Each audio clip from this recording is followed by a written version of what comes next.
räägime nüüd kergetest tavalistest kettidest. Raskekaaluline kett, mis on siin, on raskem kui kerge kett, sest materjali paksus on õhem. See kett on seega õhema läbimõõduga kui raskekaaluline kett. Põhjus on selles, et raskekaalulist ketti veab jämedam, tugevam võll, mille läbimõõt on 1,0 või 12 millimeetri. See tähendab siis 3/8 või poole tollist võlli.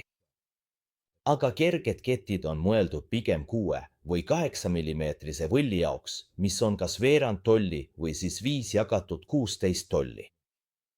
Need kerged ketid ongi kerged ja neil on tavaline kett, ehk siis servale ei ole sulatatud lõikavaid wolframkarbiidi tükke.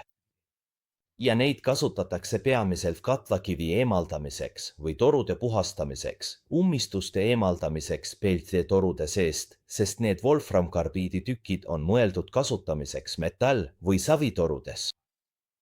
Siin näete, et väiksemate läbimõõtude jaoks on üks kett ja siis loomulikult suureneb kettide arv vastavalt toru läbimõõdule kuni 3 ketini, nagu siin näha on. Samuti on need saadaval nii puuripeaga kui ka ilma puuripeata, olenevalt sellest, millise variandi te valite.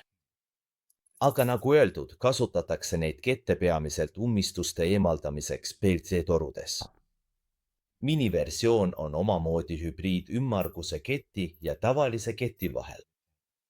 Loodan, et sellest oli abi. Aitäh vaatamast!